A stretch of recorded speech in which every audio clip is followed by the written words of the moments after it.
안녕하십니까. 행복이 먼저다. 오늘은 호구로 사는 바보들이라는 제목으로 몇 말씀 같이 나오도록 하겠습니다. 참. 요즘 제목들이 다 코로나 때문에 그런지 바이러스틱하네요. 호구로 사는 바보들. 누가 호구로 사나요? 호구로 살면 다 바본가요? 나쁜 생각에 연결고리를 잘라야 합니다. 나쁜 생각에 연결고리를 잘라야 합니다. 라고 제가 동영상 올린 적이 있습니다. 나쁜 생각은 이게 꼬리를 물게 되어 있습니다. 그래서 나쁜 생각에 빠져들면 A라는 나쁜 생각을 했는데 나중에는 B, C, D, Y, Z로 막 가는 거죠. 그래서 나쁜 생각이 눈덩이처럼 커져서 감당 못할 정도의 그런 부담감과 압박감을, 불안감을 느끼게 되는 거죠. 처음에는 A를 시작했는데 아무것도 아닌데 꼬리에 꼬리를 물다 보니까 걷잡을 수 없는 수준까지 가는 그런 경우가 많습니다. 그 동영상에 몽쯔님께서도 댓글 주셨네요. 최근 멘토링 강의를 보면서 깨달은 게 있는데 행복의 열쇠는 단호함인 것 같습니다. 연약하고 부드러운 마음으로는 행복할 수 없는 것 같아요. 자신 맞춤형 걱정, 싹둑 가위를 찾아서 없애야 될 것 같습니다. 좋은 강의 감사합니다. 라고 이제 댓글 주셨는데 단호함이라는 단어를 쓰셨어요. 제가 이제 자주 쓰는 단어죠. 단호함. 그래서 우리 모두는 행복을 추구하고 삽니다. 자, 근데 우리가 여기서 중요한 사실이 하나 있죠. 행복하기 위해서는 어떻게 해야 되는가? 마음을 편안하게 가져야 되고 좋은 것 생각하고 긍정적인 것, 항상 착하려고 노력하고 남을 배려하고 사는 것.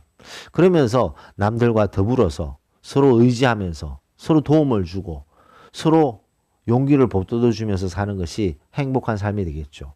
그리고 가까운 가족에게 사랑을 주고 사랑을 받고 존경하고 존경을 받고 존중을 하고 존중을 받고 부모가 자식을 사랑하고 자식이 부모를 존경하고 그런 속에서 행복이 싹트게 되는 거죠. 자, 이렇게 쭉 사는 게 얼마나 좋습니까? 이렇게 사시는 분도 있죠. 자, 근데 문제가 뭐냐면 이 행복에 엄청난 영향을 주고 데미지를 주는 그런 부류가 있어요. 이 부류들은 남이 행복한 꼴을 못 보는 거죠. 남이 행복하면 어떻게든 시기 질투를 하게 되고 모함을 하고 중상모략을 해서 아픈 마음을 갖게 만들려고 상처받는 마음을 갖게 만들려고 하는 그런 부류들이 있습니다. 이 썩은 고기를 찾아다니는 하이에나 같이 소인배들이 있다는 거죠. 이런 소인배들한테 한번 당하면 마음이 평온하게 가지고 좋은 것만 생각하고 긍정적인 것만 생각하고 착하게 살려고 노력하고 남을 배려하면서 살면서 서로 사랑하고 서로 존중하면서 살려고 했던 이 행복을 추구하는 사람이 그냥 한 방에 날아가, 한 방에. 한 방에 날아가서 이게 뭐지? 하면서 만신창이가 되는 경우가 많다는 거죠. 그래서 정말 선하고 착한 마음을 가지고 남을 배려할 줄 아는 사람들이 행복을 추구하면서 행복하게 살려고 남에게 피해 주지 않고 자기가 좀 손해 보더라도 남들을 배려하고 서로 으쌰으쌰 하면서 서로 발전하려고 노력하는 사람들이 많습니다. 근데 이런 분들을 타겟으로 정하면서 이런 분들에게 마음의 상처, 마음의 아픔, 이간질, 중상모략, 왕따 이런 식으로 행동을 하는 소인배들이 있다는 거죠. 자, 이런 소인배를 딱 만났을 때 이런 하이에나 기질을 가진 사람들을 만났을 때 어떻게 하냐 이거죠.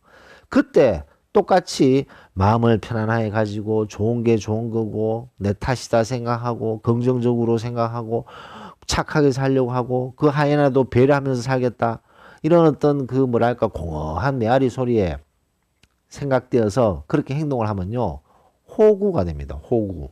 근데 호구로 사는 것, 뭐 그것도 괜찮다라고 생각하시는 분이 있겠습니다만 호구로 사는 사람들 속은 새카맣게 타들어가죠.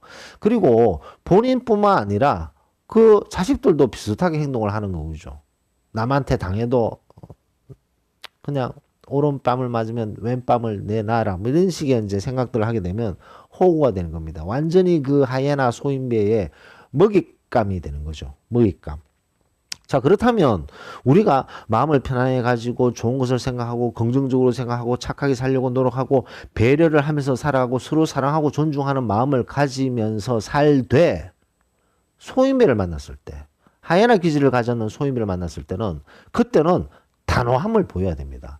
이게 사람마다 다르고 이게 모든 사람은 똑같지 않잖아요. 좋은 사람도 있고 나쁜 사람도 있고 착한 사람도 있고 성질이 나쁜 더러운 사람도 있고 사기꾼도 있고 뭐 별의별 사람들이 다 있습니다.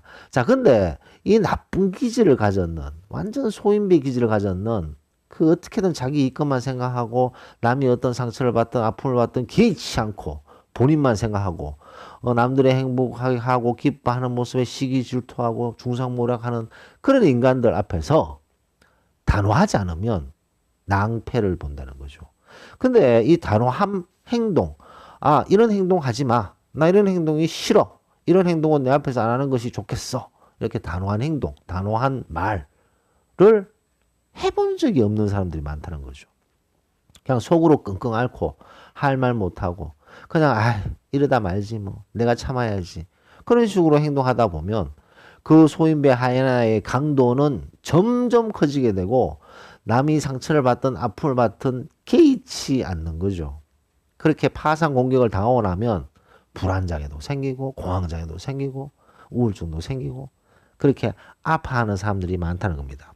그래서 그런 식으로 소인배 하이에나에게 단호함이 없는 그런 행동을 하게 되면 그런 소인배 하이에나가 저 사람 참 착하네.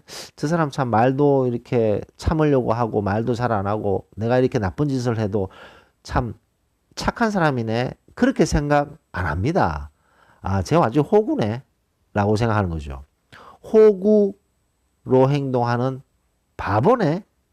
라고 소인배 하이에나는 생각한다는 겁니다. 그렇기 때문에 우리의 이 착한 마음들, 마음을 편안하게 가지고 좋은 것만 생각하고 긍정적으로 생각하고 남을 배려하면서 서로 사랑하고 존중하려는 이 평범하지만 행복을 추구하는 사람들에게 상상을 초월하는 아픔과 상처를 줄 때 그런 소인배 하이에나에게 단호한 모습을 보여야 된다는 거죠. 그것은 제가 너무나도 많은 동영상에도 말씀드린 것 같습니다. 그런 단호함이 없으면요. 질질 끌려갑니다. 질질 끌려가는 호구로 사는 바보가 되는 거죠. 근데 나는 이렇게 해본 적이 없어서 그냥 착하게 사는 게 내 버릇이니까 그냥 그렇게 살 거야. 라고 생각하시는 분은 어떻게 마음을 바꿔야 되냐. 제가 누누이 말씀드리지만 자식도 만약에 그렇게 산다고 생각해 보십시오. 자식도 그런 소인배한테 당해서 질질 끌려다니면서 호구로 산다. 속이 확 뒤집어지지 않습니까? 속이 확 뒤집어지는 거죠. 자, 그렇다면 자식은 부모의 거울이라고 하잖아요. 부모가 그런 모습을 보여주지 못하고 그런 당당한 모습을 보여주지 못하고 그런 단호한 모습을 보여주지 못하는데 어떻게 자식이 단호한 모습을 보일 수 있겠습니까? 우리는 우리를 위해서 우리 자식들을 위해서 그런 소인배 하이에나에게 단호한 모습을 보이는 그런 말, 행동들을 해야 된다는 거죠. 밖에서는 아무 소리 못하고 집에서 끙끙거리는 모습은 자식들은 동물적 감각으로 체크를 합니다. 그렇다면 밖에서 아무 말도 못하고 집에서 끙끙거리는 그런 부모의 모습을 보면서 자식은 뭐라고 생각하겠습니까? 나는 저렇게 되면 안 될 텐데 그러면서 설설설설 그런 식으로 바뀌어가는 거죠. 저때 그냥 참아야 되는구나. 끙끙거리면서 그냥 참아야 되는구나. 라고 생각하는 안타까운 그런 일이 벌어진다는 거죠. 그래서 호구로 사는 바보가 되지 않기 위해서는 행복한 마음을 가지고 쭉 사는 거 중요합니다. 마음을 편안하게 가지고 좋은 거 생각하고 긍정적으로 생각하고 착하고 남을 배려하고 살아가는 거 그것은 쭉 하되 소인배를 만났을 때 하이에나를 만났을 때 그럴 때 똑같이 평온하고 좋은 거 긍정적이고 착하게 사는 것이 아니라 그때는 단호한 모습을 보여줘야 되고 단호한 행동, 단호한 말투 그런 것들을 꼭 해야 된다는 거죠. 안 하면 호구로 사는 바보가 된다는 너무나도 안타까운 말씀을 드리면서 녹음을 마치도록 하겠습니다. 감사합니다.